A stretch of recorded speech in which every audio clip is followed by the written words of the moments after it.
انا مش فاكر اي حاجه، مش فاكر غير ان انا مسكت فعليا، مسكت ده كده وعشان كنت محضر كويس، ومش فاكر فعليا غير ان هو بيشاور لي من ورا خلاص انزل، يعني خلصت وقتك. انا مش فاكر بقى اللي انا شرحته، اللي انا قلته، اللي انا فاكره ان الناس قعدت ايه الكلام ده، اول مره نسمعه والناس تسقف لي واللي يحضني. انا مش فاكر بقى انا قلت ايه ولا اي حاجه من اي حاجه.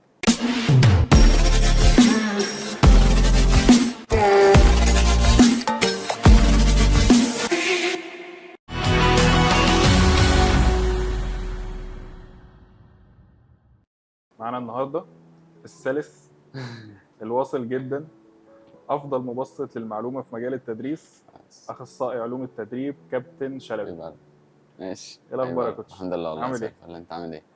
طيب انت درست اقتصاد العلوم السياسيه صح كده؟ صح. وعملت شيفت للتدريب. ماشي. اولا انت بدات مجال التدريب من امتى؟ انا خلصت الكليه 2018. فضلت شويه يعني ادور على، انا كنت وانا زي اي شاب في الكليه او عموما في الحياه بيقعد يتمرن مثلا شهرين ثلاثه، تيجي الامتحانات يبطل مش عارف ايه. فوانا في الكليه فضلت اتابع شويه ناس بتتكلم في الرياضه ومش عارف ايه، التمرين اجانب عشان اللغه شويه كانت الى حد ما كويسه. فاللي هو لقيت بقى ان في حوار، الموضوع مش زي ما انا بروح الجيم 4 في 12 ومش عارف ايه. اوكي. فكان معايا بادجت صغير، دورت ان انا اخد كورس كده يساعدني. لقيت الاكاديميه اللي انا دلوقتي فيها دي، فدرست شويه، كنت مبسوط جدا بالحاجه دي. بدات تدريب تاني يوم خلصت كورس يعني. كنت قاعد مع ناس صحابي، يا جماعه خدت كورس مش عارف ايه. واحد صاحبي قال لي ده انا ليا حد قريبي عنده جيم ومش عارف ايه، طب ايه المشكله ابعت له كده ينفع اشتغل ولا لا. رحت تاني يوم اشتغلت. جامد. بس فضلت فتره بقى شهرين ثلاثه ما بشتغلش في الجيم نفسه، يعني بروح زي الكلاينتس كده وارجع، محدش بيرضى يتمرن معايا. تمام. بس فالحمد لله يعني بدات من 2018 بالظبط تدريب. اوكي. طيب بدات تمرين، يعني انت حبيت الجيم امتى ودخلت الجيم امتى اصلا؟ لا من قبل كده بكتير، يعني مثلا زي اي شاب في الحياه عادي، اللي هو بنتمرن شويه 3 شهور نلتزم ناكل كويس يبان على جسمنا شويه، بعد كده نبطل. انا كنت كده من اول مثلا من الكليه، من اول الكليه كنت بعمل كده. وفي اوكي. باك جراوند شويه ان انا كنت بلعب كوره، بس مش محترف يعني، كنت بلعب مع اصحابي عادي، بعرف العب الى حد ما. ففي باك جراوند شويه ان انا بتمرن. اوكي. الجيم بقى كان بالنسبه لك اللي هم الثلاث شهور اللي قبل الامتحانات، تتمرن تريح 3 شهور الاجازه وهكذا. لكن غير كده علاقتي بالجيم كانت واحد بيتمرن. كنت عصاير بروح الجيم كل شويه ازيد عضلات انبسط ارجع تاني وهكذا. تمام. طيب الشيفت اللي حصل ما بين اقتصاد العلوم السياسيه للتدريب، يعني امتى قررت انا هشتغل مدرب وهسيب اللي انا درسته وكليه قمه ومجموع عالي في هو الثانويه العامه؟ انا ما قررتش، هو الموضوع جه كده اه. في حاجات يعني انا اصلا عندي هيستوري شويه رخم مع قراراتي. يعني انا مثلا في الثانويه العامه كنت علمي، والاسره كلها علمي، تمام. يعني دكاتره، اتنين دكاتره اخواتي. فانا ما بحبش الحاجات الاحياء والفيزياء اللي هي سبحان الله بعد كده بقيت انا تخصص. ادرسها. فما كنتش بحب الحاجات دي خالص. فانا قررت كده من لا شيء ان انا هكمل ادبي في الثانويه. اهلي طبعا في البيت يعني انت بتعمل ايه ومش عارف ايه وبتاع، وفعلا كملت. اه. جيت اجلت السنه دي اللي انا اخترت ان انا اخش ادبي، اجلت السنه ما دخلتش الامتحانات اصلا. دي كان ممكن نقول الترانزيشن اللي حصلت فعلا في حياتي، العلامه الفارقه من شخص سيلفش اناني فكر في نفسه بس، لشخص بدأ يبص الحياة بمنظور بقى تاني، ان في اهلك اصلا، في ناس متعلقة بيك، في مش عارف، بدأت تحاسب نفسك على كل حاجة. السنة دي كانت مراجعة بالنسبة لي. بعد كده دخلت الامتحانات عادي. جبت مجموع كده على قد شوية مش عارف ايه. بعد كده دخلت الكلية. اوكي. لما دخلت الكلية كنت عادي بقى، خلاص بقى انسى بقى المجاميع العالية والارقام اللي انت كنت بتجيبها دي. انا بدأت ابص في الكلية اني انا جاي هنا اتبسط. بس اقتصاد وعلوم سياسيه بمجموع عالي. كنت جايب 100%. كنت جايب 100%. لك مجموع على قد. اللي هو عادي بقى الحاجات دي خلاص بقى خلصت يعني. اه. دخلت الكليه بقى، شلت اول مره اشيل حاجه دي بقى، اشيل ماده وبتاع. تمام. بس بدات بقى ابص للموضوع ان الموضوع مش ارقام بقى. انا مثلا اقول لك حاجه بس بكل اونستي، انا راجل صريح شويه. انا كنت ساعات بجيب مجموع عشان عند او اذاكر عشان اعاند، او اذاكر عشان انت بتقول مش هعرف اعمل ده هذاكر، او اذاكر عشان او اطلع الاول مثلا عشان الناس تقول ده شلبي طلع الاول. ده بقى اللي اتغير بقى في السنه، في السنه بتاع التاجيل دي، اوكي اللي هو تمام. انا بعمل اصلا اي حاجه عشان الناس دي، انا مبسوط وانا بعمل الحاجه دي ولا لا. فدخلت الكليه بقى بدات ادور ايه الحاجات اللي تبسطني في الكليه. فدرست سياسه واداره على مدار سنين الكليه. فما كنتش بحب برضو السياسه، ده بدات ادرس الاداره. حاسس ان في لما بقعد اسمع الحاجه دي واتبسط شويه، حاسس ان هيجي يوم وهشتغل في الحاجه دي او هيبقى تحتيها ناس. اوكي. ده اللي حسيته يعني. خلصت الكليه مش عارف بقى هعمل ايه، انا طول الكليه بقى انا هعمل ايه بعد ما اخلص الليله دي؟ انا مش عارف اشتغل في السياسه، مم. مش هعرف فعليا. عشان حاجات كتير في شخصيتي، وعشان الواقع اللي احنا فيه، عشان البودكاست ما يتقفلش بس ولا اي حاجه. فخلاص بقى الموضوع عدى وانا في الكليه انا هشتغل في الاداره. بس انا كان خلاص بقى اقتنعت تماما ان انا بسعى بقى. خلصت الكليه من هنا قلت هدرس اداره على طول. دورت ايه الاي سي، رحت قدمت ان انا ادرس اداره في الاي سي، وبدات فعليا. الجيم بقى كان داير في كورنر كده في المرحله دي، اللي هو انا هعمل ايه في الجيم في المرحله دي. خلاص بدات اتابع اسمع بقى الناس، جيف كافادير، جيف نيبرد، مش عارف ايه. فمره واحده لقيتني بسجل وراه. انا بكتب ليه ورا الناس دي؟ انا ما كنتش بعمل كده في الكليه. ممكن اخش محاضره فعلا كل الطلبه بتكتب وانا ما بكتبش حاجه، لا لقيت اجيب ورقه وقلم واكتب ومش عارف ايه. حسيت ان في بقى حاجه هنا، في شغف في الموضوع. فرحت جيت خدت الكورس، كان ببادجت صغيره، ومش والدي اداني الفلوس مع ان اهلي مش بس مقتنعين بس خالص. انا مسكن الدنيا بايه؟ بالاداره، بالكليه بالاداره اللي انا بدرسها. يعني تمام. انا بدرس دي وبدرس دي في الجنب، اللي هو ايه يعني انا رايح بس اتبسط، انا رايح بس ايه فان هاف فان ومش عارف ايه. اوكي. فخلاص بقى خلصت الكورس ونزلت اشتغلت. يا ابني انت هتسيب الكليه اللي انت عملته ده كله في سنين بص هتقول لي كنت عارف هعمل ايه ولا هوصل ليوم في ايه، واللي يقول لك ان انا كنت شايف ده وانا مش شايف اي حاجه. والله يعني ما فيش اي حاجه شايفها، عمال اسعى. اه. خلصت كورس، اول كورس ده انا خلصته، قعدت سنتين ما بعملش حاجه غير اني باخد كورسات.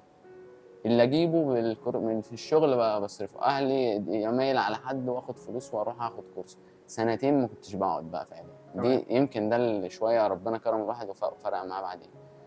بس بعد كده خلاص انا خلاص بقى اقتنعت تماما تمام الاقتناع ان الحاجه دي اللي انا هكمل فيها. لما اول يوم قعدت اسمع لمحاضر ومبسوط يعني خلاص. اول يوم ساعدت واحد انه يعمل حاجه، واشتغلت مع ناس لسه فاكر لحد دلوقتي. اول واحد مرنته صاحبي اسمه طارق، يعني كان اكبر واحد في السن مرن كل العيال الصغيره كنت اخدهم كمرة. لكن طارق ده واحد صاحبي مرنته، ان انا ساعدته. حسيت ان أنا لا خلاص المجال ده اللي انا هشتغل فيه. لكن لا انا كنت شايف دلوقتي انا حاضر ولا هوصل لده، لا خالص الصراحه. اوكي كنتش في دماغي اي حاجه من الحاجات دي، بس كنت بسعى. انا هعمل اللي عليا وخلاص، هكحرت بس. تمام. طيب اول مكان اشتغلت فيه اشتغلت ترينر اه بعد التخرج على طول. اه احكي لنا بقى عن الاكسبيرينس دي. والله هو الموضوع برضه جه بالحب كده. يعني اه. كنت قاعد فعليا مع اصحابي بالليل، وواحد صاحبي بقول له انا خدت كورس ومش عارف ايه، هو ابن عمه عنده جيم. فرحت رايح قال له، وصاحبي ده من الناس اللي ايه برو اكتيف، يعني اللي هو ده راح مكلمه على الواتساب قال له هاته وتعالى بكره. اوكي. رحت قعدت مع الراجل 5 دقايق اشتغلت. قال لي انت معانا يعني. فاخدت الموضوع في برضه هاله كده، يعني اللي هو انت كده اشتغلت عادي فقعدت في الجيم حوالي اسبوعين 3 مش جايبين لي تيشيرت. كنت رفيع 60 كيلو. اه. يعني 60 كيلو ده 60 كيلو بقى مفيش عضل، يعني 60 كيلو ممكن 60 كيلو ناشف، انا دلوقتي 70 كيلو ناشف. فده حاجه تانية، 60 كيلو مفيش حاجه. اوكي. فما كانش حد برضه يتمرن معايا طبعا. فضلت اسبوعين 3 تنمر. يعني انا بتنمر معايا بس بالادب كده. لما كان ناس محترمين الصراحه. الجيم كان الفئه اللي فيه مش فئه وحشه، فئه نظيفه كلها ناس محترمه. مش اسمه اي كلاب الجيم برضه للاونستي. تمام. فواحد يقول لي يا عم كابتن سيد اللي هو صاحب الجيم ده يقول لي واحد اتمرن مع شلبي ده شاطر ومش عارف، خليه يمرن نفسه كده. يعني ناس كتير كده يعني. بعدين بقى بدات اللي هو ايه انا مش هقعد كده، فاهم. رحت بقى اي حد اي حد عارف الناس اللي هم ما حدش بيمرنهم بقيت امسكهم امرن. اي حد ما حدش بيمرنهم امسكهم. العيال الصغيره تعالى مرن مش عارف. تمام. فبدات امرن الناس مش عارف ايه وبتاع. بدا بقى إيه طارق ده مثلا جيت مرنته راح قال لي كذا، راح قال لي كذا، راح قال لي كذا، راح قال لي كذا. الجيم كله ناس كتير جدا بتتمرن معايا في الجيم نفسه. مع الوقت ما قعدتش كتير في الجيم. انا كان عندي اقتناع من اول يوم ان انا مش هشتغل كتير في الجيم. في فلور. اه مش هفضل شغال كتير في الحته دي. تمام. بدات تقريبا بعد يعني حوالي 7 شهور ان انا ابص الموضوع بقى بشكل ايه. الكليه بقى هي اللي فرقت في الحته دي، عشان بس الناس تقول لي الكليه ما فادتكش في حاجه، لا الكليه فرقت معايا في الحته دي، ان انا ابص الموضوع بشكل تاني. هو انا مدرب 4، حتى والدتي كانت تقعد تقول لي دايما انت هتسيب الكليه وتروح تعمل 1 2 3 هوب والجو ده، لا لا، هو في حته هتربط. ففي الكليه فرقت معايا ان انا ابص التمرين وان انا مدرب بشكل بقى مختلف. انا لازم يبقى عندي سوشيال ميديا، انا لازم اشتغل على نفسي كبراند، انا لازم اكل كويس، انا لازم اعرف ان الموضوع محتاج مذاكره كتير. فرحت بقى ايه، خلاص انا لازم عندي سوشيال ميديا، ولازم اشتغل زي الناس اللي بره اللي انا بسمعهم دول، اللي عندهم بيزنس وعنده بيدخل مبالغ من الشهر ومش عارف ايه والكلام من ده. فرحت جبت واحد صاحبي بيفهم في السوشيال ميديا، ما كانش معايا 2 جنيه في جيبي والله العظيم. صاحبي ده اللي ماسك الماركتنج بتاع الاكاديميه وكل حاجه في شغلي لحد دلوقتي، اسمه احمد محمد. من الناس اللي لها ده ما فيش حد له فضل عليا كتير، بس مثلا اللي لها فضل عليا احمد ده. جه اشتغل معايا ما خدش بياخد مني جنيه، عمل لي كل حاجه، بيزنس بلان وبراندنج وكل حاجه ممكن تتعمل وبراند ايدنتيتي، ما خدش مني فلوس. بدا ياخد مني فلوس مع تطور الشغل. يعني انا بعد 6 شهور من الشغل كان بقى عندي صفحه وبدي الناس، بدات مش بخبط برضه مش عارف اعمل ايه وهكذا. مع الوقت الدنيا بدات تظبط يعني. بعد 1.5 سنة تقريبا او 2 سنين، 1.5 سنة، كنت سبت الجيم برضه. انا مش عارف اعمل ايه. انا يعني احيانا في حاجات ممكن في مكان مثلا خلاص انت حاسس انت التجربه دي خلاص جبت اخرها، فرحت سايب الجيم. بدات بقى انا اخبر في الاونلاين، طب انا هشتغل اونلاين ازاي. بدا يبقى عندي قاعده بسيطه من الكلاينتس، كنت باخد فلوس قليله جدا، اللي هو مقابل الخدمه اللي انا بقدمها ده. ما كنتش ساعتها بعرف احسب بقى فلوس وهكذا. مع الوقت بقى بدات يعني جيت خدت كورس تاني في الاكاديميه، حاجه لا تغذيه وتصحيح قوام وحاجات كده. فدكتور اسلام الاونر ما كانش يعرفني برضه على فكره، هو دكتور تاني اللي يعرفني اسمه دكتور ايمن شحاته. دكتور ايمن شحاته حبيبي يعني، والناس اللي برضه اثرت فيا يعني بشكل كبير، لان هو كان محاضر من اوائل المحاضرين اللي تشوفهم. عنده حته ان هو صنايعي حريف، مش هيقول لك عطيه انت ده العلم اهو خلاص، لا ده هيقول لك تشتغل مع البني ادمين دي ازاي، هيعلمك الصنعه. كان حريف فعلا. فهو قال له ان هم كانوا عايزين حد معاهم في الاداره وفي حاجات اداريه ومشاريع كده بتتعمل ماكس او حاجات تكنيكال يعني. تمام. فقال له ده شلبي ده كويس مش عارف ايه. اشتغلت معاهم في حاجات بقى كتير، في فيتنس استوديو كده مسكته ما قعدش اسبوعين عشان الكورونا جت. اشتغلت معاهم في بروجكت كده اسمه ماكس اوت. كان بروجكت كان بيعمل يعني بيطلع لك ورك اوت بلانز وحاجات زي كده، بس ما كملش برضه. حاجات كتير بعد كده بقى خلاص الكورونا جت، قعدنا بقى في البيت. اوكي. فدكتور اسلام جه قال لي أنا مش معايا اديك فلوس، قلت له مش عايز حاجه ولا اي حاجه يا عم، اما ربنا يكرم ونرجع وهكذا. جه بقى بعدها الجيم اللي في الجريك ده فتح. تمام. الجريك جيم ده فجابوني سيت اب الجيم اصلا، يعني من اول نبني الجيم ونجيب الماشينز ومش عارف ايه. فمسكت الجيم 3 اسابيع وسبته. اوكي. ضغوطات مسكت بقى. الجيم از ايه؟ فتنس مانجر. تمام. مسكت الجيم از فتنس مانجر تمام. 3 اسابيع ومشيت. في الوقت بقى اللي هو بتاع الكورونا ده انا كنت قاعد في البيت، بس كان معايا قرشين. فكان في حد يعني متابعه، انا من نوادر انا بحب الاشخاص اللي ما بتزعقش، ما بحبش الصوت العالي خالص. يعني في الشرح وانت بتشرح لي او بتقول لي حاجه، لو عرفت توصلها لي وانت هادي هفهمك في ثانيه. زعقت صوتك عالي، نبره صوتك عاليه، مش عارف اتناقش معاك. ففضلت فتره بقى خلاص مستوى اللي انت بتتابعه. انا مش عايز واحد يقول لي العب بالباي وتراي، انا عايز واحد يعلمني العلم. فبالصدفه والله بالصدفه البحته لقيت حد اسمه جاكوب ويلسون. جاكوب ويلسون ده راجل فيديوهاته لايف اصلا، فيسبوك لايف. اوكي. واخد الفيديو لايف وحطه، يعني جوده ما فيش جوده، بس الراجل بيتكلم كلام اول مره اسمعه في حياتي، حاجات اول مره اسمعها. فضلت بقى اشوف كل حاجه، يعني مثلا هو كان حاطط 30 لايف على اليوتيوب، شفتهم كلهم واكتب وراه واسجل ومش عارف ايه. وفي اخر لايف ليه تقريبا قال ان هم بيجهزوا حاجه هتغير تاريخ الاندستري بشكل عام. تمام. فاستنيت بقى الحاجه دي لحد ما جت. لقيته اعلنوا عن كورس اسمه مش كورس قد ما هو دبلومه، اسمها اكسرسايز ساينس سبيشالست. هتتعلم فيها كل العلم بيتعمل ازاي. هم اصلا مكان بيطلع العلم، مش مكان بيدي كورسات لمدربين اصلا يعني. مركز ابحاث يعني. مركز ابحاث، ومركز ابحاث تطبيق يعني. هم بيتمرنوا برضه ناس بس وفقا لشغلهم والعلم وهكذا. ف فهو قال ان هيعملوا كورس وكده ومش عارف ايه الكورس ده، العدد ليميتد، لان الكورس ده مش هياخده ناس كتير في العالم يعني، 15 واحد بس اللي خدوه على مستوى العالم تمام. في الوقت ده، في اول راوند دي يعني. فانا ما كانش معايا فلوس الكورس، كان معايا يعني مبلغ صغير منه، ما كانش معايا. استلفت بقى فلوس وخدت الكورس، لان كان لازم اخده عشان يبقى في ديسكاونت بتاع بريس ايل ومش عارف ايه. فاستلفت وخدته. فضلت بقى الفتره بتاع الكورونا دي ما بعملش حاجه في حياتي غير اني بذاكر الكورس ده، وكورس ولا فيه ماتيريال ولا اي حاجه، فيديو لايف ولايف ويبينار، فيديو لايف ويبينار ودراسات بتقراها. تمام. انت بقى يعني حاسس ان انت لا، ده الموضوع انتوا يا جماعه بتتكلموا في ايه لما واحد زي ده 365 دراسه منشوره ويقول لك ما اعرفش، وهو بيقول كده هراجع واقول لك. ويشجعك تسال. فانت شفت منتور فعلا يعني، بالظبط. شفت حد انت بقالك سنين عشان تشوفه. فبعدها بقى لما مسكت الجيم مشيت لاسباب اداريه وحاجات في البيت يعني. فقعدت في البيت. الاونلاين ده في الوقت ده كله الاونلاين كوتشنج يعني ايه، كان بيطلع شويه يعني، الكيرف بتاعه بيطلع شويه. لما سبت الجيم في ناس جات مسكت وهكذا، فانا فضلت في البيت عادي لحد ما حصل تغيرات على مستوى المحاضرين في الاكاديميه. فالاكاديميه مبقاش فيها ولا محاضر. تمام. والكورسات الاكاديميه شغاله اوريدي، بس كان في دروب كبير حصل. فدكتور اسلام صاحب الاكاديميه كلمني قال لي انت هتحاضر. لما اتكلمنا شويه وقلت له انا خدت كذا ومش عارف، انا اقول له حاضر، انا حاضر اعمل ايه، ما اعرفش اعمل الحاجات دي. قال لي هتحاضر مش عارف. قلت ماشي حلو، هخش لمدربين مش عارفين حاجه، ناس عادي بكل اونست، ناس لسه او ناس عندها باك جراوند خفيفه وانا ما اعرفش حاجه. بس انا ما حبيتش الموضوع يبقى كده يعني، انا مش من النوع اللي احب اعمل حاجه احسن حاجه.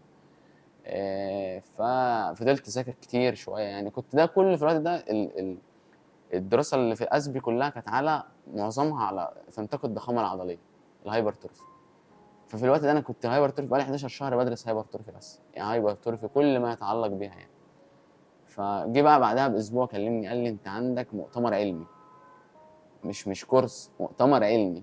يعني قال لي راس في المؤتمر العلمي ده دكتور، يعني قال لي واحد قاعد راجل معاه PhD وماسترز ومش عارف. اوكي. وانا هطلع اشرح وسط ناس هتولى. أيوة. يعني انا اقل واحد في الناس اللي هتشرح بكل المقاييس علميا وسنا. انا طالع اشرح 24 سنه، ويعني ده ما بيحصلش. انا ما اعرفش اي حاجه في اي حاجه، ومين الناس اللي طالعه دي. وفي بقى مش في مصايب، ويجز كان في اليوم ده في الجريك، اوكي. وانا هطلع سابع واحد. ما كده ما لازم اطلع سابع واحد وسط الناس دي، انا هطلع سابع واحد. ويجز كان هيطلع وانا طالع، فكده صوتي مش هيطلع. فقلت الحمد لله ان ويجز ان ويجز جاي. أيوة. فاللي هو ما حدش هيسمعني فهنزل بقى. حصل دروب في اليوم ده وطلعت في دكتور اعتذر عن مكانه وقال هطلع الاخر، وانا اللي هطلع يعني. حد طلع قبلي ما كانش احسن حاجه يعني، كان بيتكلم انجليش كتير ومش عارف ايه، ما كانش مفهوم يعني. ودى ظهره للناس كتير ومش عارف ايه. فلقيت دكتور اسلام صاحبي كان جاي لي يقول لي ايه، انا عايزك ترجع لي الناس بدات تمشي. ارجع ايه؟ انا قاعد رجلي، انا مش حاسس بنص التحتاني بجد يعني، نص التحتاني ده مش حاسس بيه. عمال اعمل كده فعليا. لا اكدب اقول لك انا كنت رغم اني محضر كتير كويس بقالي 11 شهر محضر، بس مش حاسس برجلي. ودي اول تجربه للتدريس. ما مسكتش حديد قبل كده، اللي هو دي اول مره امسك الحديد. فرجلي فعلا اقسم بالله ما كنت حاسس بنص التحتاني ده. فبعدين قلت له ماشي ربنا يستر. انا مش فاكر اي حاجه، مش فاكر غير ان انا مسكت فعليا مسكت ده كده، وعشان كنت محضر كويس. ومش فاكر فعليا غير ان هو بيشاور لي من ورا خلاص انزل يعني، خلصت وقتك. انا مش فاكر بقى اللي انا شرحته، اللي انا قلته، اللي انا فاكره ان الناس قعدت ايه الكلام ده اول مره نسمعه والناس سقف لي واللي يحضني. انا مش فاكر بقى انا قلت ايه ولا اي حاجه من اي حاجه. طلعت اقسم بالله مسكت ده كده واتكلمت واسال ده واسال واوقف الناس واسالها في البتاع. وانا مش مين ده اللي بيوقف؟ انا بوقف ناس تقيله برضه واقول له ايه رايك مش عارف. كان في ناس تقيله قاعده، اوكي. في ناس فعليا ناس يعني شاطره جدا قاعدين. فبعد بس بقى بعدها بقى ايه، نزلت هاتولي بقى اي حد بقى اشرح، خلاص ما انت كسرت حاجز كبير، اللي هو انا اصلا خايف اشرح قدام طلبه، لا انا شرحت قدام الناس اللي المفروض هتدرس جنبي. يعني في ناس كانت في تشرح اخش ادرس ويدرسوا لي، يعني انا كنت بتكلم قدام ناس درست لي، دكتور احمد جاب الله وكذا حد مش عارف. فبعدها بقى خلاص انطلقت بقى، يعني كنت بدرس حاجات كتير في الكورس، بس بعد كده بدات احاول ان انا اخد الحاجات بتاعتي اللي بحبها لحد دلوقتي يعني. بس اوكي. السكيل بتاعت التدريس دي برضه، يعني مش كل الناس بتعرف توصل المعلومه، مش كل الناس بتعرف تشرح اصلا، او عرفت منين ان انت هتطلع على الستيج هتتكلم والناس هتفهمك؟ يعني ده في حد ذاته بص انا اونست قوي يعني، عشان انا هقول لك حاجه بس ولا الحته دي، دايما الناس لما بيوصل لحاجه بيحاول بقى يبين للشباب اللي طلع او الناس ان هو بقى حوارات وعمل لا، ما في حاجات ساعات بتيجي كده من من فضل ربنا، ده قبل اي حاجه. تمام. وانا في الكليه والله عطيه انا كنت ما بطلع برزنتيشن واحده، هو ولا برزنتيشن، كليتي كلها بنات، يعني سوق صدي ما فيهاش رجاله، انا القسم بتاعي 2، انا وواحد صاحبي، والدكتور كان بيكلمنا بصيغه المؤنث. والله العظيم يعني. فاللي هو وانا اطلع اتكلم قدام دول، انا ولا كان ليا احتكاك ببنات ولا اي حاجه، فما اطلعش باي برزنتيشن، واغيب ايام البرزنتيشن دي وما اخدش درجات، مش فارق لي. ولما اطلع في يوم ابقى برضه نفس الرعشه، واقف رجلي بعمل كده ومش ما فيش. اوكي. في 2 اثروا فيا في حته يمكن مش من غير بشكل غير مباشر، هو ما شرحليش ازاي ابقى بريزنت وازاي، بس دكتور ايمن شحاته وجاكوب ويلسون. تمام. يعني جاكوب ويلسون حقيقي شخص هادي لدرجه ان هو فعلا التدريس كده، هو انت مش لازم تبقى شخص هادي اوريدي، مش ومذاكر كويس ومحضر كويس. ان انا اصلا اقعد هو بيقدم كورس، ده مجهود 10 سنين. لما راجل يقول كلمه زي دي عن حاجه، فالناس دي اوريدي بيجهزوا كويس، اوكي. ففكره ان انا لو مجهز كويس هأدي كويس، وده فعلا اللي حصل. انا 11 شهر بجهز نفس الموضوع، لما طلعت اتكلمت فيه انا فعلا مش فاكر انا قلت ايه. فدي حته ان في شخص ممكن يأثر فيك، وحته ان انت تبقى مجهز كويس. الملكه بقى بتاعت الشرح، وازاي تاخد الطالب لحتتك، او لو حد سألك سؤال ازاي، برضه هتيجي من ان انت محضر كويس وشخص عندك يعني قدرات تواصل كويسه. يعني دكتور ايمن شحاته ممكن يقفشك كده اصلا وانت داخل، ينكشك. انا بعمل كده، اللي هو ما بسيبش الطالب يجي لي، انا بروح له. يعني دايما كنت ببص دايما ده في الكليه باقي المحاضر فوق قوي. فوق قوي، انت باصص له عايز تطلع، عمره ما في محاضر بيهزر معاك ولا يسلم عليك، لو شافك في الطرقه انت طالب يا فاهم. لا كنت شايف ان لا، الموضوع مش كده خالص. الموضوع ان انا انزل للطالب ده، انزل لمستوى دماغه، فعليا افهم ان الطالب ده ممكن يكون مش فاهم ابسط المعلومه دي. فلا انا بدات بقى اللي بص، دكتور ايمن شحاته ده بينكش، ده بيسال، ده لو واحد ساله سؤال مش عارف يقول مش عارف، ده لو واحد ساله سؤال ولافف عليه ممكن يلف ياخده في الملف كده اللي هو تعالى، والطالب ايه ده، هو ايه اللي حصل ده. فدكتور ايمن ما شاء الله كان عنده الحته دي. اوكي. جاكوب ويلسون كان توب. فانا لما بدات فعليا مقتنع ان التجهيز، ان اجهز كويس وبعد كده توكل على الله بقى وروح.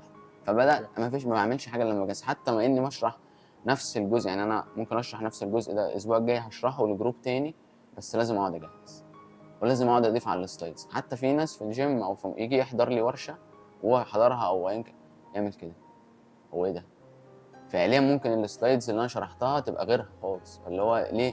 عشان انا فعليا بقعد ممكن حاجه طالب سالني فيها ليه ما حطهاش في السلايدز، طالب سالني ليه ما حطهاش، حاجه جديده طلعت ليه ما حطهاش. فتجهيز، وبعد كده بقى اللي ان انت تكسر الحاجز بتاع الناس ده. كل واحد ليه دخله من الطلبه اللي قدامك، وانا بتعرف عليهم اول مره، بعرف كل واحد ايه اللي جوه، هو جاي ليه، سيكولوجيته ايه، هو خايف، ما الطالب مش فاهم ما اطلعه اقول له انت مش فاهم دي، مش فاهم. في ناس بتتكسف برضه، في ناس تبقى قاعده جايه خايفه مش عارف. فلا اللي هو حته انت بتسمع الناس وبريزنت، يعني الحضور برضه ان انت محاضر داخل مش قادر داخل تقضي ال4 ساعات وطالع، لا انا داخل مركز مع كل واحد. حتى هما بيستغربوا، يعني في واحد قالت لي مره انت ازاي بتبقى قادر تواصل ان انت واخد بالك كده مننا واحنا قاعدين. عشان انا تمنيت الاقي حد كده معايا، تمنيت الاقي الواحد اللي انا اخش محاضره يبقى عايز يخدمني بقلبه، اللي هو انا عايز اديك كل اللي عندي، ولا عايز اصل انا هتاخد رزقي، هتاخد فلوس اللي انا هاخدها، ولا هتاخد اي حاجه. انت هتفتكرني تدعي لي، مش عايز اكتر من كده بس. بالظبط. فالحمد لله يعني. جميل. طيب بدأت امتى مع اي اس اس تي كمحاضر؟ يعني في الفترة اللي بعد الكورونا مثلا بكام شهر كده، 6 شهور ولا حاجة. زي ما قلت لك المحاضرين كتير مشوا، فأنا الأكاديمية جابتني أدرس جزء صغير بتاع العملي، اللي هو المحاضرات العملية في الجيم، اللي هو في دكتور أحمد بيشرح قبلي بايوميكانكس نظري، وأنا بشرح بعديه عملي بس. تمام. محاضرات الكارديو والاسترتشات دول يعني 6 محاضرات تقريبا. كان في ناس ثانية بتحاضر يعني، وفي ناس مشيت كتير قوي. في الفترة دي بدأت أدرس بقى، يعني بعد الفترة دي بدأت أدرس، وبدأ بقى يعني يحصل تغيرات على مستوى الكورس نفسه، في ناس تمشي برضه، فبدأت آخد محاضرات كتير. وصل لمرحلة في كورس خدت فيه محاضرات كتير أوي، ده ما كانش حلو عموما، إن الطالب كأنه داخل أنا اللي بشرح الكورس كله، فده مش حلو. فحاولت أعمل عكس ده بقى، لما مسكت بقى بدأت أشيل نفسي كتير يعني. طيب واتحركت ازاي من هنا لهنا؟ يعني حركة الترقية بتاعت من محاضر لا ما كانتش ترقية، هو بوزيشن اتعرض عليا من زمان. يعني بوزيشن الإدارة ده اتعرض على دكتور إسلام وأصحاب الأكاديمية، ناس بره يعني، بيجوا يسافروا وهكذا، شغلهم بره يعني. فأنا اتعرض عليا من فترة إن النادير الأكاديمية، بس ما كنتش هعرف في ظل في شخصيات موجودة، مش يعني في ناس كبيرة، ناس درست لي، مش هعرف يعني أقول لي ده عمل ولا أقول لي ده. فأنا رفضت الأسباب منها دي، وأسباب مالية، أنا راجل صريح جدا. ف بعد كده البوزيشن اتعرض عليا تاني، بس بقى انا حسيت ان انا الوقت ده جاهز ان انا اخد الخطوه دي يعني، واخد الخطوه دي بس انا اشترطت يكون معايا التيم اللي انا هشتغل بيه، انا اكون مختار. يعني ده الشرط الوحيد اللي كان في الشغل، ان التيم اللي انا هشتغل بيه كله بتاعي، ناس فهماني. وده فعلا فرق في السرعه، طبعا بالظبط، يعني في سرعه تنفيذ الحاجه، وفرق في الجوده. يعني انا جبت ناس بتصور، ناس ماركتنج، وناس كذا فريقين، وناس بتوع السيلز برضه ما شاء الله ناس شاطره. فاللي هو سرعه فهم المعلومه مني، ما بتكلمش كتير. انا راجل ميتنج كام 3 دقايق، ما اقعدش ميتنج اكتر من 3 دقايق، اعمل 1 2 3 خلاص. فجبت ناس، ده الشرط الوحيد، ان انا الناس دي هعمل كذا. بعد كده بقى خلاص بقى حسيت ان الموضوع انا خلاص دلوقتي المسؤول ان امسك الاكاديميه. اوكي. الفيجن بتاعتك في اختيار التيم في اداره الاكاديمي برضو كانت عامله ازاي؟ بص برضو فكره اختيار المحاضرين والتيم الاكاديميه نفسه. التيم مثلا اللي بره، تيم التدريس الاكاديمي، دايما بختار ناس مبدعه. يعني واحد مش هقعد اقول له اعمل لي دي 1 2 3 4، انا هقول لك انا عايز ايه، ابدع. اوكي. يعني في حته ده انت بتدور على ابره في كوم قشه. اللي هو لا يعني في واحد التدوير على الكرييتيف ده رهيب، ما عشان كده قلت لك ايه، انا اشترطت ده. يعني عشان الاوفر لما اتعرض عليا قبل كده، انا كنت جاي بطولي، يعني انا هاجي هشتغل مع التيم اللي موجود. ده كان عشان كده كان من اسباب رفضي للعرض اول مره. بعد كده انا اشترطت ان التيم اللي هيجي معايا انا اللي جايبه. فانا جبت الناس اللي لو قلت لاحمد اعمل كذا، احمد انا عارف احمد هيطلع ايه، انا عارف احمد هيخدمني بقلبه، بعيدا عن الفلوس. برضه الراجل لسه تاخد حقها. لما اجيب فوتوجرافر او فيديوجرافر، الراجل ده مش هقعد اقول له اعمل ايه، احنا بننتج حاجات كبيره مدتها بالساعات، 13 14 ساعه. فانا هقعد بقى اشوف ال 13 ساعه واقعد اراجعهم، لا انا عايز واحد فاهم شلبي عايز ايه. فده بالنسبه للتيم نفسه. وتيم السيلز برضه ناس امينه، ناس بتخدم، ناس مش هدفها بس ان هو يطلع فلوس ومصلحه، ناس بتخدم للمصلحه، وفي ناس كانت موجوده اوريدي يعني. تيم بقى المحاضرين ده كان بالنسبه لي تحدي الصراحه، لان الاكاديميه وده طبعا كان في كوادر تقيله قوي جدا، يعني كان في كوادر تقيله قوي. بس كان في مشكله، ان الطالب احيانا بيحس ان في جاب حته برضه الدكتور اللي انت باصص له، الناس دي كوادر فعلا هيبه يعني. فانا كنت عايز حته ان المحاضر يبقى عنده ايه، ينزل لتحت دي السن مثلا، طريقه التفكير، عارف الشباب دي اصلا بتفكر ازاي وبتتمرن ازاي، ايده في الموضوع بالظبط. فحاولت ان على قد ما اقدر اي محاضر هيجي يبقى عنده دي. وطبعا العلم ده الاساس الاولي، وطريقه التفكير، يكون محاضر دماغه واسعه، بيعرف يفكر، بيعرف يختلف مع عطيه، لو اختلفنا على حاجه ماديات او ايا كان، يبقى فيه اصول، يعني ويبقى سالك. يعني بالنسبه لي السلكان ده حاجه مهمه فعليا في المحاضره، شخص بيحب الخير يعني. بدات انا اتابع برضو الناس. يعني انا ما كنت مثلا في حد بيحاضر مثلا شايفه بقاله فتره بيقدم حاجه، فانا اتابعه اللي هو براقبه كده زي ستوكر يعني. كومنتات بشوف بيرد ازاي، بوستات بينزل ولا لا. ساعات ممكن اسلط عليه حد مثلا اللي هو يخش يساله في حاجه، بيرد اصلا بضمير ولا ما بيردش على المسجات مثلا. دي حاجه بسيطه يعني. لما بتساله في حاجه بيخدمك فعلا ولا مصلحه. اوكي. فده كان اهم حاجه في المحاضرين. وكوادر طبعا يعني ناس تقيله جدا. فبدانا نجيب ناس على هذا الاساس، ناس بتقدر انها تلبس القميص والبنطلون بمعنى اصح، ناس تلبس الترنج تنزل تتمرن وعارفه وايديها بتشيل حديد من الاخر. فده كان فرق شاسع، فرق معانا في حته البراكتيكاليتي. وعلى فكره ده كان اساس اسبي ان هم ازاي ابريدج الجاب، ازاي اكسر الحاجز او الفجوه اللي بين العلم والتطبيق. يعني في دايما فجوه ان الراجل عندي علم جامد، شوف ناس كتير كده عنده علم جامد بس ما عرفش يوصل لك معلومه، ما عرفش بالظبط. يمرن. فده كان الفرق. انا عايز بقى اكسر الفجوه دي ما بين ناس تعرف تتمرن وناس عندها علم جامد. فالحمد لله اختيارات المحاضرين يعني ان كلهم، واللي هو في ما شاء الله. الاكاديميه في دلوقتي ده بفضلهم يعني، ان هم ناس بيخدموا على فكره. فيهم ميزه كلهم ما شاء الله، اللي هي الافتر ليرنينج. ان انت عطيه درست لي الكورس خلص بيطلع من الجروب، ده طبيعي؟ تمام. لا، الناس دي بتفضل موجوده. لو حد دخل له على البرايفت بيجاوب ويرد. هو ده شويه صعب ان المحاضره، بس الناس دي بتحاول على قد ما تقدر. فدي حاجه مخليه الناس ترتبط عاطفيا بالاكاديميه الصراحه. فدي حاجه كويسه برضه. فالحمد لله يعني احنا بنحاول نجيب ناس زي ما قلت لك، كابتن مصطفى خلف، كابتن عاطف، كابتن ايوب، دكتور احمد العربي، دكتور عبد المعين، دكتور اسامه. في ناس كتير هتنضاف كتير للاكاديميه الفتره دي، كابتن عمرو محرم. ففي ناس كتير لسه جايه كمان. فان شاء الله باذن الله الموضوع يبقى ان شاء الله احسن كمان من كده. باذن الله. طيب احنا معانا بس سبونسر الحلقه شركه هود اهلا سبلمنت. مش على راسي. ممكن نعمل تيست عايزنا ندق. ممكن نعمل تيست كده سريع. ماشي. الفليفر بتاعه هود لوتس. مصري. مصري، شركة نفسية أصلا وأدوية وكده. اه ونجحت وعملت جامد. دكتور احمد برضه على فكره، دكتور احمد العربي عنده لاب برضه بيعمل حاجات.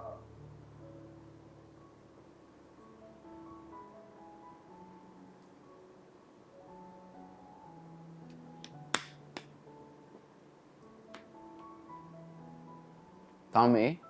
لوتس. لوتس. حاجه غريبه لوتس. حلو. بتحب اللوتس ولا لا؟ مش قوي يعني الفتره دي، انا ما بدوقش اي حاجه مسكره. عامل دايت طلع عين امي جاكوبي اسمه ايه، هيجموريس. لا بس حلو لذيذ. لذيذ. ماشي. عايزين نعرف اكتر حاجه وانت بتقلب على السوشيال ميديا كده بتراقب الاندستري، يعني اكتر حاجه بتضايقك. بص ماشي، انت هتزعل الناس كتير من لا انا عايز فكره كونتنت، مش عايز شخص. ماشي. لا فكرة عامة يعني. طيب اول حاجة ما بقلبش كتير الصراحة. ده حاجة دلوقتي ما بقتش اقلب كتير. تمام. لاسباب كتير. اولا ما فيش وقت فعليا ان انا اقلب. ده السبب، او ده السبب الاهم يعني. تاني سبب، في بعض الحاجات التقليب اللي بيجيب مشاكل بالنسبة لي. يعني انا مش من النوع اللي بيرد على حد، او مش من النوع اللي هو بمسك كونتنت حد علق عليه عمري، كده ولا كده هعمل ده مهما حصل. ولا حتى صاحبي قال حاجه غلط، ولا حتى محاضر، ولا اي حاجه على حتى اي حد. بس انا احيانا في حاجات بتضايقني من باب العلم، الغير على علم وعلى الناس. انا بيصعب عليا البني ادم اللي قدامي ده، والناس العاديه اللي هي مش فارق له يا عم اي حاجه. فحاجات زي مثلا الهاي اكسبكتيشنز، التوقعات العاليه اللي بتتحط عند الناس في الشيب. انت شخص وصلت لشيب معين بطريقه انا وانت عارفينها، ما ينفعش تطلع تقول للناس ان ده حاجه ناتشورال او طبيعيه كل الناس توصل لها. او حتى ما قلتش كل الناس توصل لها، قلت انها ناتشورال او طبيعيه. ده تشيت، ده غش. وعند البنات يعني الفتره الاخيره في كميه انفلونسرز في مصر عاملين BBL او سيرجري او نحت او ايا كان، تطلع برضه تقول للناس ده بالتمرين. بالظبط. انت بتدمر فعليا سيكولوجيات كم كبير من الناس نفسيا. كم واحد بيتاثر بكلمه عطيه لما يطلع يقول لي انا ناتشو عطيه 100 حاجه و80. ما هو طبيعي عطيه يبقى جامد حتى لو طبيعي. لا في حاجات انت اطلع قول لي، خليك اونست، خليك صريح بالظبط. معايا. فانا قله الصراحه من الحاجات اللي بتضايقني، وعشان انا شخص جوه، فانا عارف ان ده بيكذب، ده مش اونست، ده مش صريح. في العلم بقى نفسه، في الكونتنت العلمي الصراحه التعميمات الشخصيه والايجو، مم. يعني دي مشكله كبيره بالنسبه لي. يعني احنا بنعلم الناس تفكر من غير ما يبقى في ارتباط عاطفي بالحاجه، يعني ما ترتبطش عاطفيا بفكره انت متعلق بيها عاطفيا وتعممها على الناس، تطلع تقول ان التمرين ده ملوش لازمه، التمرين ده جامد، التمرين ده مش عارف ايه، او الافكار دي لازم تعملها او الحاجات. لا، انت لو ما عملتش ده مش هتتطور. كل دي تعميمات شخصيه، انت ربطت حاجه شخصيه وعممتها على الناس كلها. برضو في محتوى اللي هو بتاع ان انت فكره ان انا اجيب محتوى تاني اعلق عليه عشان ريتش، او عشان يعني تطلع اكسب على قفا حاجه حد من على قفا الاخر. حد او ايا كان. لا، ده مش، ده برضه حاجه بتضايقني، اللي هو انت ما عندكش الملكه الفكريه انك تقدم حاجه اصلا، فانت بتجيب محتوى ناس تانية ده عشان تطلع محتواك. عليه. يعني لو الناس دي وقفت محتوى انت فعليا انت هتعطل، هتقطع عيشك. هتقطع عيشك. بالظبط. فانا عشان انا راجل عارف فعلا ان الكونتنت كريشن صعب وبياخد وقت. هو انا ايه اللي جابر واحد زيي؟ يعني انا بكسب فلوس من شغلي ومن كذا وكذا، ايه اللي جابرني ان اقدم محتوى غير ان افيد الناس؟ بالظبط. فاللي هو ان انا اصلا اي واحد، انا بحترم اي حد بيقدم حاجه حتى لو هو مش واو تصوير ولا اي حاجه. لا، الراجل بيقدم انه خد ريسك اصلا انه يتعرض لكومنتات سلبيه، ولا حد يقول له يا عم كل عيش، ولا انت بتعوج لسانك ليه، ولا زي ما بيتقال لنا. انا ايه اللي جابرني يا عم؟ يا جماعه ما تولعوا معلش، يعني ما الناس تولع بالظبط. يا باشا. ما انا بكسب فلوس ومش فارق للناس. هو في ناس بتعمل كده خلاص، وصل لمرحله من خلاص يا باشا، ناس مين بقى، انا اقدم محتوى بقى واجيب بسبونسر دول، لا فريق للناس ولا اي حاجه. فالناس اللي بتاخد ريسك اصلا يقدم كونتنت، ده راجل بيجي على نفسه من الاخر. بالظبط. فاللي هو يا باشا خلاص بقى، انت بقى محتواك اصلا قايم على الناس بتتعب، انت بالسهل كده تعالى وتقطع قدم محتوى ورينا بقى. ما اكيد هيطلع فلوس وانا بقول كل حاجه صح، ولا عطيه بقول ما هيطلع غلطات عادي، بس هنقعد بقى نمسك في ده وده وده. صح. ممكن عادي نصلح فكره غلط، انا مش ضد ان واحد طلع فعليا، في ناس تعمل ده، ناس يطلع يقول فكره غلط، اطلع يا باشا اتكلم عن الفكره الغلط دي، ان دي فكره غلط. عايز تتكلم بالشكل ده غمي وش الراجل، اطلع اتكلم عن الفكره الغلط نفسها لو نشر فكره غلط، لان في ناس فعليا بتقدم محتوى غلط. اطلع اتكلم عن الفكره الغلط، لكن ما تقعدش تصطاد، فاهم؟ لان في ناس تقيله بتصطاد. بالظبط. ده مش، دي حاجات مش كويسه شويه في المحتوى في مصر يعني. خلي بالك المحتوى في مصر في مشاكل كتير نفسيه، يعني دي حاجه ديب شويه، ممكن ما يكونش حد اتكلم فيها قبل كده. في ايجو. يعني عطيه صاحبي، ماشي، عطيه بيقدم محتوى كويس، انا مش هشكر في عطيه، انا مش هتابع عطيه. على فكره دي حاجات عبيطه، انا مش بقول لك الناس ان انا بشغل بالي بده، بس فعليا في ناس صحابك جوه الاندستري، هو عارف ان شلبي بيقدم محتوى، او ايوب او عاطف او ايا كان، او الناس دي كلها، وعارف ان ده بيقدم محتوى كويس، عمره ما هيدعمه. ليه؟ هو في دماغه كده، ان انت مش عارف تتغلب على حته الايجو اللي عندك عشان تدعم صاحبك او تقول ان الراجل ده بيقدم محتوى كويس، مع ان من قمه السلكان وجهاد النفس ان انت عطيه تعترف شاطر. كويس انه يا كويس. باشا عطيه شاطر، انت لما سالتني على حد تحت قلت لك ده توب. انا عشان انا اولا الراجل ده انا عارف انه شاطر، ليه هقول انه مش شاطر او ما اذكرش اسمه في حاجه، من اي مناسبه بيجي اسم اي حد لا لازم اشكر فيه. وفي نفس الوقت انت ما عندكش الثقه الكافيه في نفسك انك تشكر في حد تاني، يعني ان انت تشكر في حد تاني ده هيقل منك. ففي حته دي جوه شويه ديب عند ناس في الاندستري. بص على بالظبط. اي حد على فكره بينك وبينه او انت عارف ده، يعني انت لو بص اي حد تلاقي لا هو عارف ان ده كذا. وعلى فكره بعد فتره من مرحله من انت خلاص، اللي هو هتلاقي ان انت اهتمامك هيبقى اصلا مش هتبص مين اللي فارق معاك ولا، وده اللي انت فيه دلوقتي، اللي هو قشطه. في ناس سترينجرز او غرب اصلا هم دول اللي انت بتعمل عشانهم الحاجه. فلا جوه في حته دي مستنى الفلو تغلط غلطه فيصطاد لك. في ناس كده، في ناس كده جوه الاندستري بينهم وبين بعض تحفيل على صاحبه، مع ان ده مش السلكان. انت جيب اخرك في السلكان وجاهد نفسك عشان الدنيا، عشان تبقى حلو بس. بالظبط. الحاجه اللي بتخليك تستمر في الحياه عموما ولا في الشغل؟ في الفيلد، او في يعني شغلك ان جنرال يعني. في شغلي يعني حاجه بتخليني اكمل كل يوم في الشغل وكده الصراحه، في عموما في الحياه، وممكن والدتي.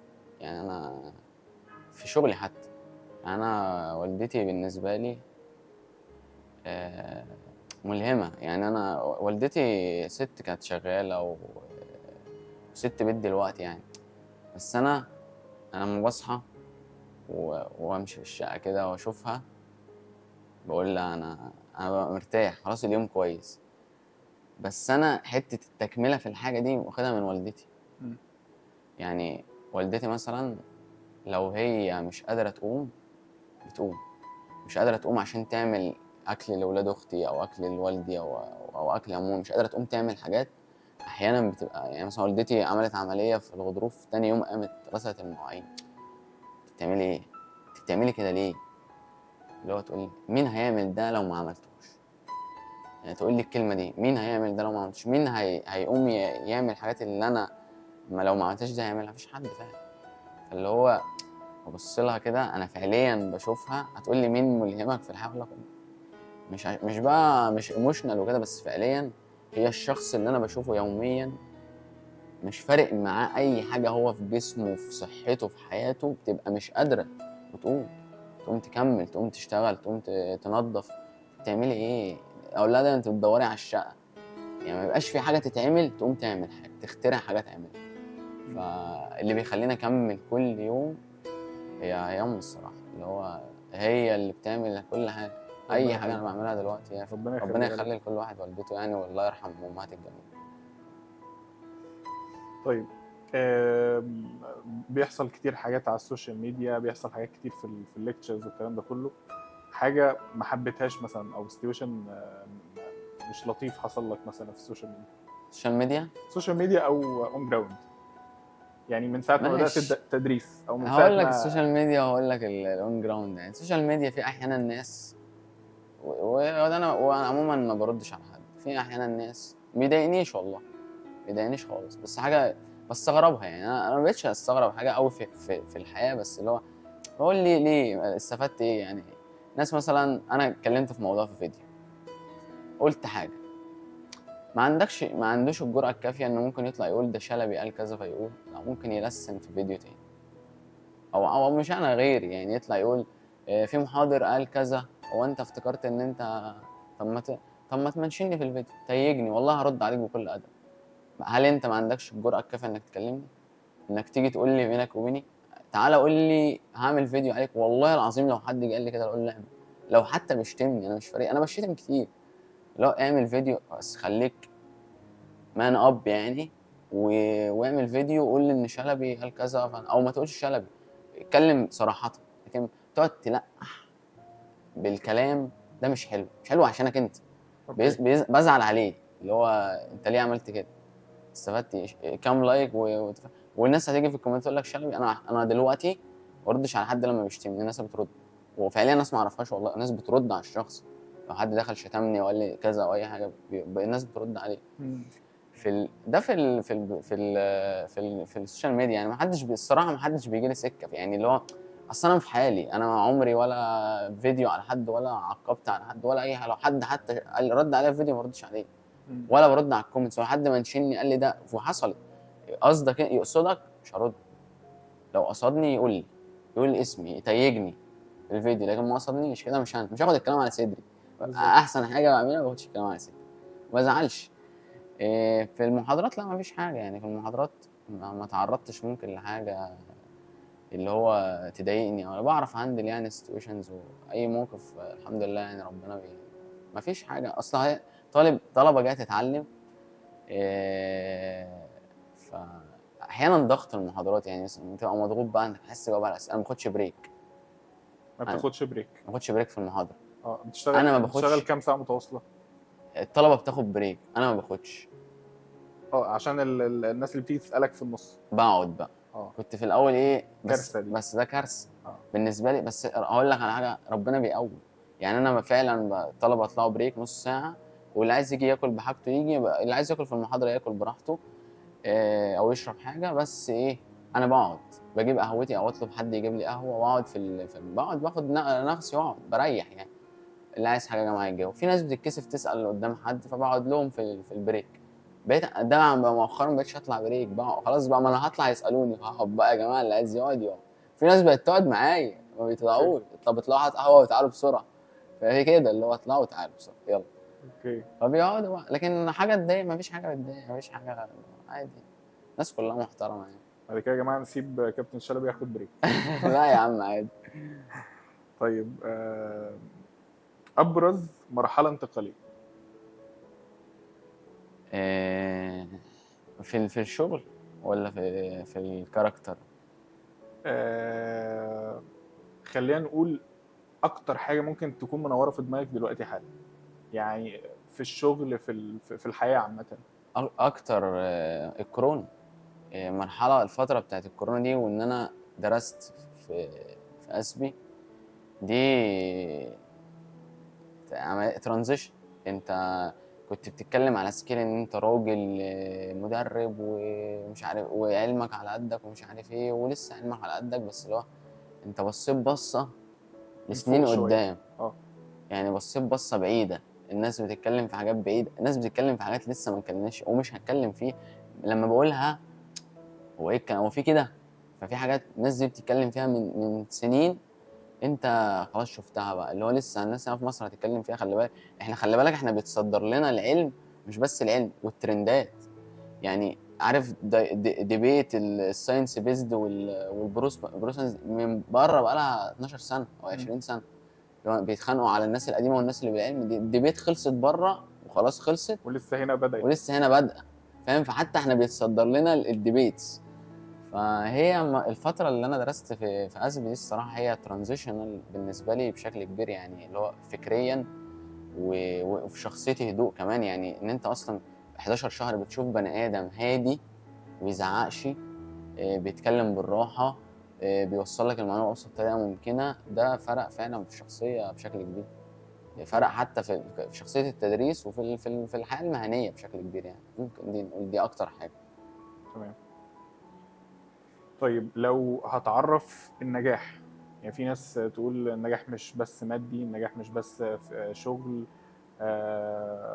لو هتعرف النجاح من وجهة نظرك انت.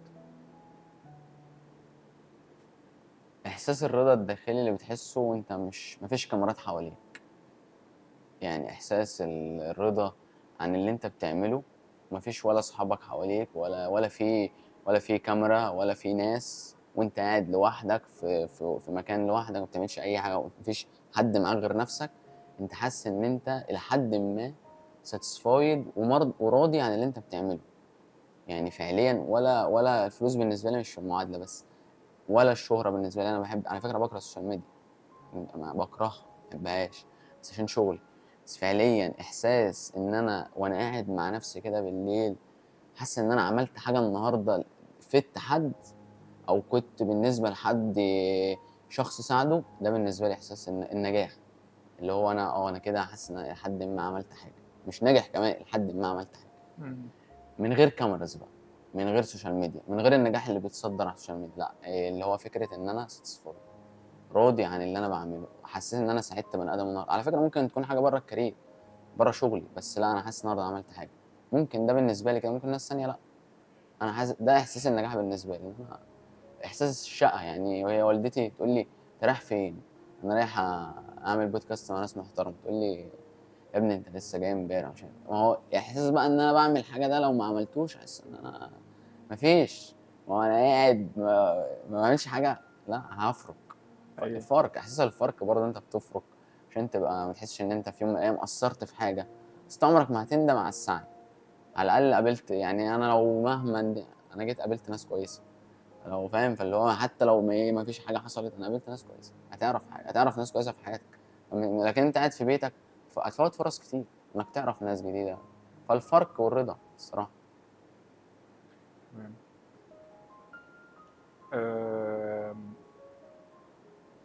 طيب اصعب تشالنج قابلك في الفيلد. في ككوتش ولا كحد بيدرس؟ انت قعدت في الكوتشنج فتره قصيره، فممكن التدريس فتره.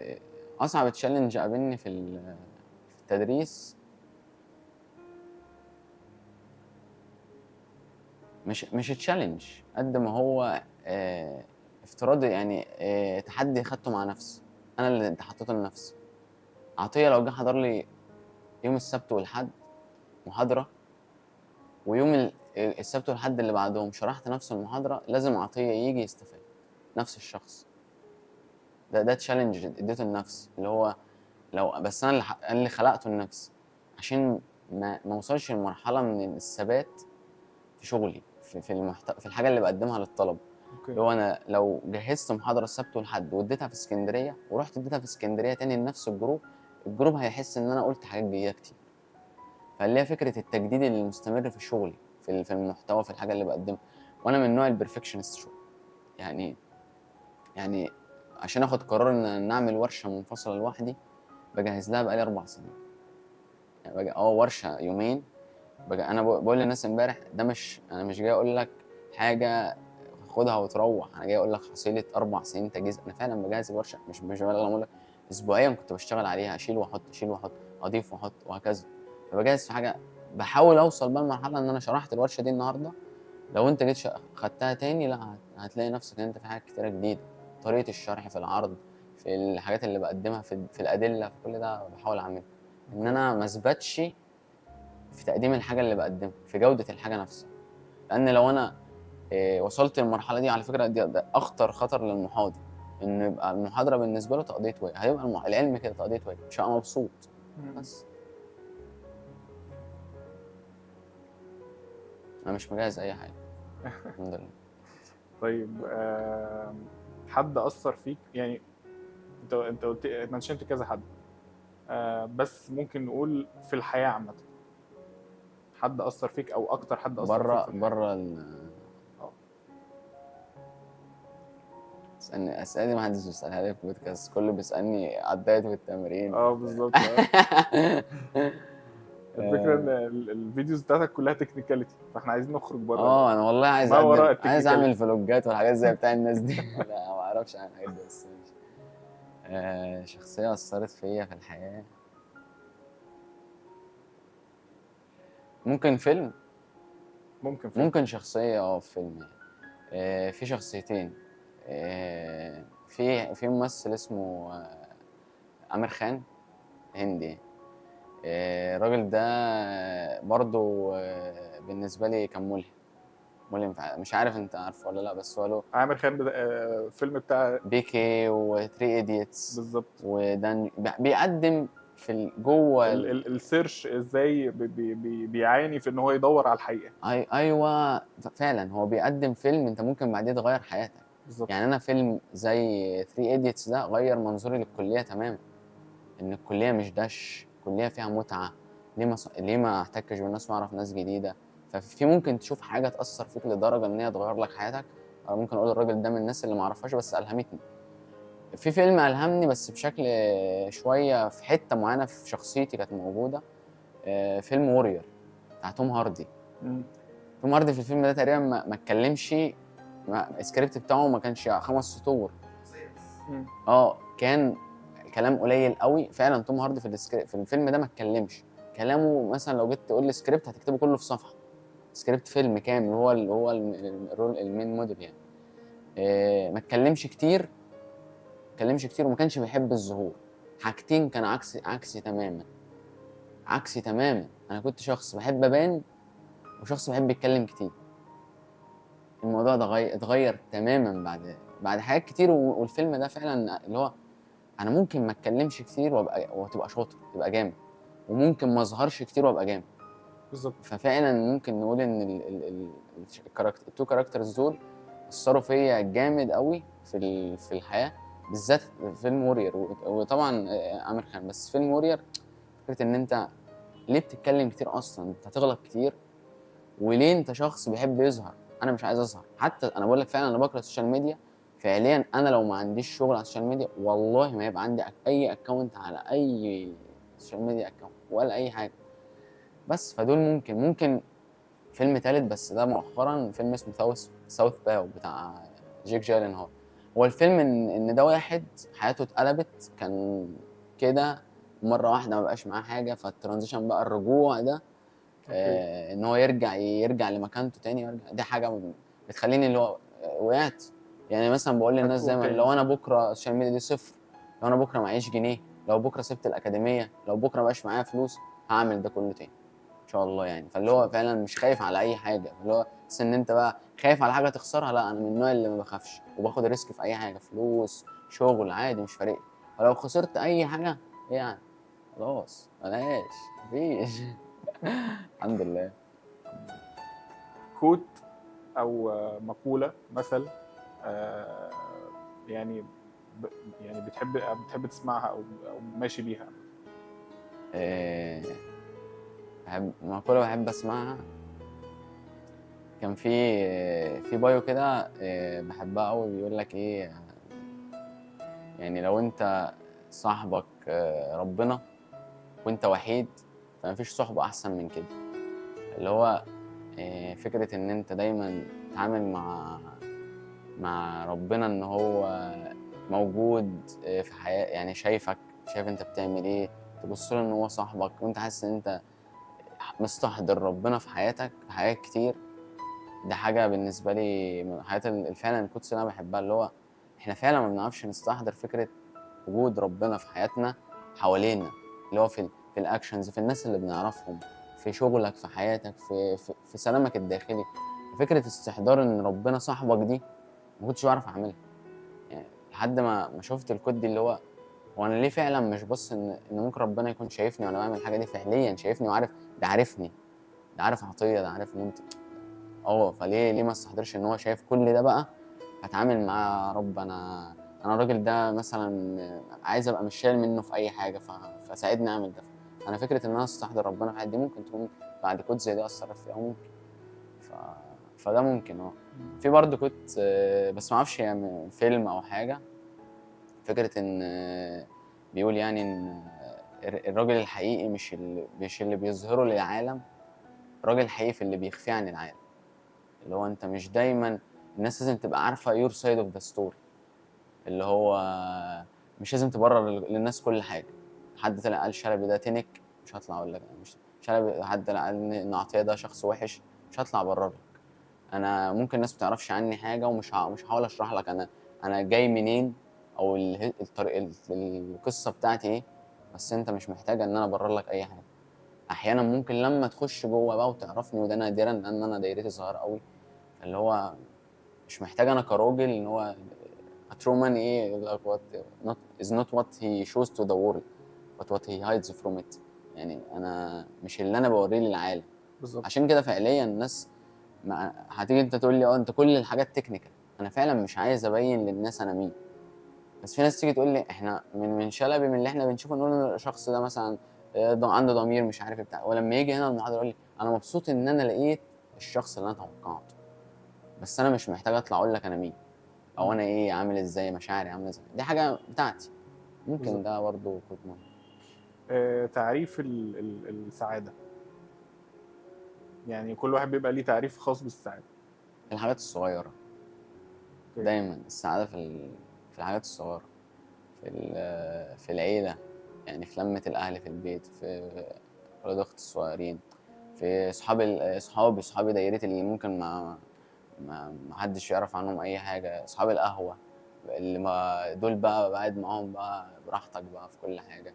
ناس بتحبك بقى بجد، مش اللي هو سيب يلا شلب الموبايل فاهم، اقعد معانا كده يعني. الناس اللي انت تبقى يعني بكل مقاييس الكلمه انت عادي قدامهم، انت مش خايف على مظهرك ولا اي حاجه، عادي. صحاب في الحاجات الصغيره الصراحه، في الناس اللي بتفتكرك، الناس القديمه اللي انت تشوفهم تسلم عليهم، تحبهم، ناس قديمه، اهلي من زمان، الناس يعني اللي اهل الحته والناس دي كلها. ممكن الحاجات الصغيره بالنسبه لي هي دايما الحاجات اللي بتسعدني. اوكي. يعني انا كنت اقول دايما زمان وانا صغير، انا لما اجيب مثلا مبلغ هبقى مبسوط، لما اجيب عربيه هبقى مبسوط، لما اجيب كذا هبقى مبسوط. اكتشفت ان السعاده في رحلتك للوصول للحاجه دي، في الحاجات الصغيره اللي في حياتك، في اليوم اللي يعني بقى يعدي كده 100 حلو قوي، ده رضا. الحاجات الصغيره فعلا، احنا فعلا اكتر مشكله ممكن دي مش مخليانا سعداء، وكلمك عن نفسي قبل الناس، الحضور. ان احنا مش عايشين شايفين، مش حاضر في كوبايه القهوه اللي انا شربتها الصبح، مش حاضر في كلامي مع شخص وانا دخلت مكان، انت مركز الناس، شفت علي اللي في البار تحت كلمته، هزرت اللي هو عشان انا فعلا خدت قرار مع نفسي. ان لازم ابقى حاضر، اللي هو ابقى بريزنت مع عطيه وانت مركز في كل حاجه عطيه بيقول، عشان عطيه ده يستحق اهتمام. وعلى فكره لما دورت في حته الحضور دي، الرسول صلى الله عليه وسلم كان في صفه مش ناس كتير عارفاها، يقول لك كان دائم الفكره. يعني انا بحب عطيه النهارده، هفضل احب عطيه حتى لو عطيه انا وهو اختلفنا. انا مؤمن بفكره معينه، انا حاضر دايما، كان بريزنت، اللي هو انا معاك، انا بسمعك، شايفك. يعني مثلا لو هو يقول لك كان قاعد قدامه 10، ال10 كل واحد فيهم يفتكر ان هو مركز معاه هو بس. اوكي. فسبحان الله، يعني فكره انك مركز مع الشخص دي تديله اهتمامك، وانت وارد تبقى الشخص اللي ممكن يغير حياه بني ادم. يعني فعليا بنعمل ده، يعني ممكن نغير واحد جاي ده اخر امل ليه في الحياه انه يبقى كوتش، انت ممكن تبقى انت الامل الاخير ليه. ممكن بكلمه، والله العظيم في ناس بتستنى منك كلمه كمل، قول لي كمل. هو باصص لشلبي ده، لو قال لي كمل يبقى انا صح، ذوق. لو عطيه قال لي عاش يبقى انا صح. في فعليا ناس تقول لي انت فعليا غيرت حياتي. انا ما قلتش حاجه، كلمه عبيطه اقول، ولا ممكن اكون قلتها له من باب يعني، بس فعلا اكتشفت ان احنا مش حاضرين، فمش مستحضرين النعم، مش مستحضرين السعاده، بس هي في الحاجات الصغيره. انه دايما انت متطلع، انت قاعد دلوقتي في الحاضر بس متطلع للمستقبل هيبقى فيه، انت مش أيوة. سعيد بلحظتك الحاليه. مش مفكر في دلوقتي، بالظبط. انت زعلان على امبارح، مفكر في بكره وناسي ده، اللي هو اصلا بكره هتبقى انت، وانت بكره هتفكر في نفسك. هتفكر طب ما ليه ما بكره هيبقى تعيش، حاضر برضه. ما ليه ما تعيش دلوقتي يا بالظبط. عم وسيبها على الله. حضورك في الثانيه اللي انت فيها مع اي شخص، وانك توليه اهتمامك باشكال مختلفه. انا ممكن اوليك اهتمامي بان انا اسمع لك، ما امسكش موبايل وانا بكلمك، ان انا حاجات بسيطه. فممكن دي الحاجات فعلا اللي ناقصانا، ان احنا زعلانين على امبارح، خايفين من بكره، والناس معذوره، بس ما نعيش دلوقتي. بس لو كل واحد فكر يعيش دلوقتي، بس فعلا الناس معذوره، عشان ما اقولش بقى مثالي ومثاليه. الناس الله يكون في عون الناس فعليا. يعني صحابي بيشتغلوا بالشغلانتين والتلاته، ده هيحضر فين؟ اللي هو ده هيبقى حاضر فين فعلا؟ انت تعذر بقى الناس وتشوف الناس دي، تحاول تساعد على قد ما تقدر، بس فعليا صعب انك تعمل ده. بس انا بتكلم عن الناس اللي عندها رفاهيه الاختيار شويه. واحد عنده رفاهيه اختيار ان هو يبقى حاضر دلوقتي، يبقى حاضر. حاول تبقى حاضر قد ما، لان هي عايزه شغل على فكره عن نفسي. بس هو في ناس ما عندهاش اصلا رفاهيه اختيار. حاضر ايه يا عم؟ انا بشتغل 3 شغلانات، ده بينام وهو واقف. ايوه. في ناس ما عندهاش رفاهيه اختيارات في حاجات كتير قوي. لو قلنا اسعد لحظه في حياتك. آه والله في يعني كتير الحمد لله. كتير قوي الحمد لله. بس اكتر لحظه يعني فرقت كنت افتكرتها لما انت سالتني. يعني الحمد لله ربنا كرمني قوي. اكتر لحظه افتكرتها لما انت سالتني، لما شفت والدتي بعد ما نجحت في الثانويه العامه، يعني ما جبت مجموعه في الثانويه العامه بعد ما اجلت. اوكي. بس هي عانت معايا قوي، عانت معايا قوي في السنه دي، عانت معايا بشكل كبير، لان برضو كانت شخصيتي بتتحسن. بس انا يعني، فلما يعني انا زي عوضتها. دي حاجه كانت اكتر حاجه بالنسبه لي. هي او والدتي هبه برضو كانت ست ازهريه وشيخه معهد، وبعد كده ما شاء الله. فست ايه اللي هو ما ست انا منكشها يعني، بس هي ست هيبه يعني. فاللي هو فلما النتيجه جت وقالوا لها ده جايب 100 وحاجه في المية ومش عارف ايه وبتاع، اتنططت من الفرح. فاللي هو ان انا شفتها في الموقف ده الصراحه، دي من اللحظات. اول ما انت سالتني السؤال افتكرتها على السلم عماله تنطط ومش عارف ايه، فرحانه وبتاع. ما طيب. تسالنيش الاسئله دي تاني. طيب عايزينك توجه نصيحه للشباب اللي لسه هيدخل الفيلد. والله يعني اول حاجه دور على منتور. يعني شوف حد فعليا انت بتلوك اب تو هيم، يعني شايفه شخص ينفع في يوم من الايام تتمنى تبقى زيه، مش بس في الشكل. يعني لان في حوالينا ما شاء الله في ناس كتير قوي قوي ما شاء الله عندها بيزنس كويس، شكلها كويس، وناس شاطره وناس محترمه جدا. ممكن ناس منهم انتوا عملتوا معاهم. انا يعني بشوف الناس ده، وناس كتير منهم ما شاء الله بحبهم جدا. فحاول تشوف شخص منتور في كل حاجه. يعني او خد من كل واحد من الناس دي الحاجه اللي انت حاسس ان هي ايه، هو جامد فيها بالنسبه لك، شخصيه، سوشيال ميديا، شغل، بيزنس، كاركتر في التعامل مع الناس، طبيعه حقيقيه في الحياه. فان الشخص يدور على منتور في مرحله بدايه شغل دي حاجه مهمه، يمكن دي اكتر حاجه فرقت معايا. وما ما تستكبرش تتعلم، ما تستكبرش ان انت تتعلم من اي حد. يعني اللي هو انت اي بني ادم في الحياه يعلمك، ولما تتعلم علم غيرك. يعني لما توصل، لما جيت خدت كورس وتعلمت وما شاء الله ربنا كرمك، فيد غيرك. ما تفتكرش ان انت جبت اخر الدنيا. يعني بقول لك ناس منشور لها ابحاث ما بيقولوش عن نفسهم اصلا ساينس بيز، وهنا عندنا ناس بياخدوا كورسين ولا يذاكروا كام دراسه يقول لك انا ساينس بيز. الناس ما بتقولش، بيتكسف يخاف يقول كده. فاللي هو ما تفتكرش انت هتجيب اخر العلم. اتعلم، افضل اتعلم. يعني ممكن يكون ده اكتر حاجه، ان الشخص وسع. اي شاب في اي مرحله، انا عارف ان الظروف صعبه، الحاجه اللي كانت في وقتنا بمبلغ، برضه كل ظروف وقته وليه وقته يعني. بس اللي هو حاول قد ما تقدر ان انت تسعى في مرحله، مثلا من بعد ما تخلص كليتك دي سنه او اتنين، استثمر في نفسك في اي حاجه، اتعلم اي حاجه، اي حاجه ان شاء الله. لو انت حاسس ان انت عايز تتعلمها بس ممكن مش عارف هتفيدك ولا اتعلمها. لو انت بتحبها اتعلم، ممكن دي تبقى الحاجه اللي انت اللي هتنقلك. ناقصاك اه. وشوف شغفك. يعني شوف الحاجه اللي انت لو انت صحيت كل يوم تعملها مش هتبقى متضايق، مش هتبقى متقدر. اللي هو دور على شغفك في انهي شغلانه، في انهي حرفه. ممكن تبقى انت اصلا يعني ناس كتير معانا ما اشتغلوش يوم في شغلانتهم في هندسه ولا دور على حاجه اللي بيحبها واشتغل فيها.